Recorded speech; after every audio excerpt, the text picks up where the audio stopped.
morning. How are you? Is it morning? Oh, it's lunchtime. Okay. I have something to tell you guys. So, have you ever, me and God were talking about this just a while ago, but have you ever saw someone who was in need and you decided to go out of your way to help them? And whether it's a friend, whether it's a family, whether it's just people that you meet, and you don't know anything about them, you just see their need, you're like, oh my God, let me help you. Whatever you did, you may have given them advice, you may have just hung around them, you may have given them things, you may have just showed them support, whatever you chose to do to help them. And this is why a lot of good people, we get hurt a lot, because we sit there and we see someone in need and we're like, you know what, I'm gonna help you. However way I can help you, I'm gonna try to help you. You may give this person the clothes off your back, you may give this person your last, you get what I'm saying, the last in your bank account, the last in your fridge, but you give it to them from the kindness of your heart because you see that they're in need. And that's what God wants us to do. He wants us to bless our enemies. He wants us to give to our enemies. He wants us to turn the other cheek, if something happens, right? But oftentimes, I know many of you guys, you'll give to someone, you'll help someone, and then that very person you help will betray you. They'll betray you. You may have built a friendship with this person, and throughout the friendship, you're doing a lot of things for them, but you're not expecting anything, and you're not doing anything because you want anything. You're doing it because you see them as your friend. You're like, oh my God, that's my girl, or that's my boy, and or that's my family, and I'm going to help you, I'm going to be there for you. So you try to be the support system that you never had. You tried to be the support system that no one ever even gave you the opportunity to have. No one even looked at you twice to give you that support because everybody rejected you. But for some reason, in your heart, you're like, I just can't help but help this person. I can't help but give to this person. And when you do it, and they betray you, you're like, God, I'm never doing this again for anybody. And then another person comes in, you do the same thing. And you know why it's hard for you not to do it? Because you have a heart. You have a heart. This is why God is going to continue blessing you, because you have a heart, you have a spirit, you have a soul. You're not bitter, you're not soulless. You get what I'm saying? You have a heart, right? And this is why you keep doing it. And this is why God has to put restrictions on you and say, okay, that's enough. You know what I mean? Or sometimes he comes in and says, that's enough, or he'll warn you about the person before you even do anything for them. But oftentimes, the reason why God allows you to give to an enemy or allows you to help someone who betrays you right after, who basically pulls a Judas, who basically, because remember, I want to say something. We see Judas in the Bible as Jesus' friend, Jesus' disciple, absolutely. But God also uses the Judas references in other areas as well. Your Judas may not be your friend. It may be a stranger that you met, that you helped out, that betrayed, tried to stab you in the back after. It may be a group of people that tried to stab you in the back. You get what I'm saying? A Judas doesn't always have to be a friend, but the reference, the example, Jesus went through that. He helped somebody who was still in the circle. Remember, Jesus knew he was going to be betrayed from Judas, but he knew that was also still a part of the plan. You get what I'm saying? That was a part of the plan, hence why he still hung out with Judas. Now, when we have Judases in our life, God will allow the Judases to betray us, yes, which hurts. Sometimes he'll warn us ahead of time. If he doesn't warn you ahead of time, and you got betrayed, don't get mad at God. I know you're like, God, why didn't you warn me? You warned me about everybody else, but you didn't warn me about this person. Because that's a part of the plan. You are supposed to be betrayed by that person because it's supposed to teach you something. But not only is it supposed to teach you something, it's supposed to teach that person something as well. So sometimes God will allow the Judas in your life without saying anything to you. If it's not a part of his plan and he's trying to prevent you from being, betrayed, he will let you know ahead of time, stay clear of this person, be careful of this person, and it's really up to you to listen. Do you get what I'm saying? But when he allows that to happen, where people consistently betray you, but it's mainly the ones that you helped, he did that for a reason, because he did that to prove something to you, but he also did that to show something about these people.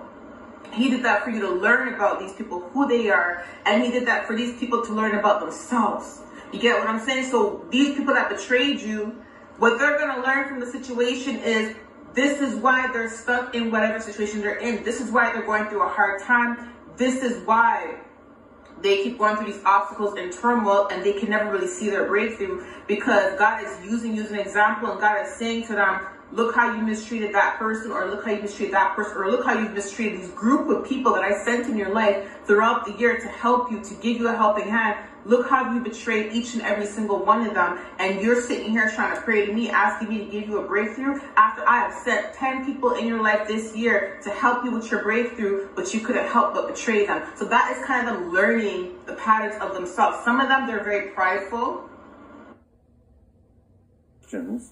Who have a worldview that admittedly and explicitly goes beyond very prideful, they may know that they're wrong, but they'll refuse to admit it, or they'll refuse to acknowledge that God actually sent these people to help them. Instead, they're going to look for everybody else to blame but themselves. They're going to look for everybody else to blame for why their life is going downhill, why things are not in order for them, without actually taking full accountability and saying, you know what, I did betray the very 5 people that God sent me, or the very 10 people that God sent in my life.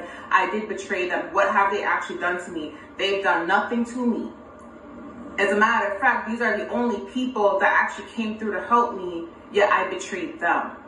So instead of them reflecting, they're going to try to project, they're going to try to make it seem like everybody else is against them, everybody else is attacking them. That's why their life is going downhill, not realizing they're doing it to themselves. The reason why God allowed you to go through that is for you to realize that there's some people that make things harder for themselves.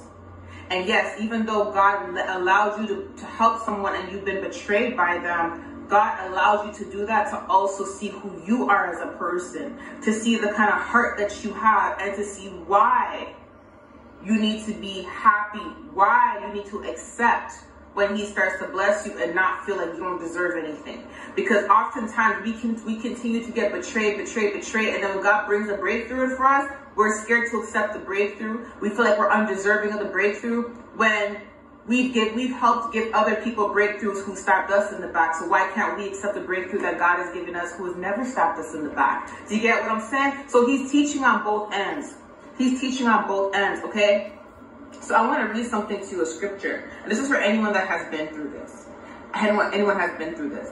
You know that, let me read it to you right now. So this is Proverbs 19, verse 3. A person's own folly leads to their ruin, yet their heart rages against the Lord. Remember when I said in that video that I think this is a video I posted like last week. I said they're angry at God because of how God is blessing you and the things that God's doing in your life. These people bring their own folly upon themselves. And then when things start going downhill because of what they're doing, because they are betraying the very people that God has sent to assist them, God has sent to help them, they bring these faults upon themselves, and then they get angry at God.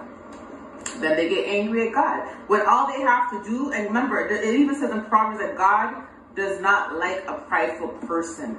All they have to do is reflect, fast, talk to God, but not everybody that has betrayed us has a relationship with God, so not many people are going to think to do that. Do you get what I'm saying? But those who have a relationship with God, or who know about God, they may not have that relationship, but they may know about God. That's what they have to do, is self-reflect. A lot of people don't want to do the inner work. They don't want to heal, because they want to believe that it's everybody else as to why their life is the way it is, not realizing that they're very much doing it to themselves. God has been sending people left, right, and center to help them, and they betrayed every single person that God has sent to help them, to assist them, which is sad.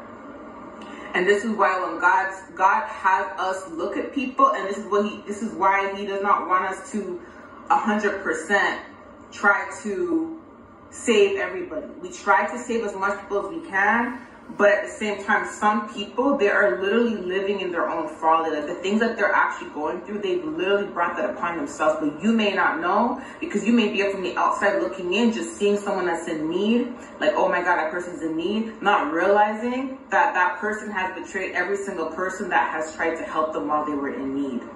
And this is why they're in the position they're in. Do you get what I'm saying? So I just want to give you guys that message, and continue to be who you are. Continue to keep your heart pure.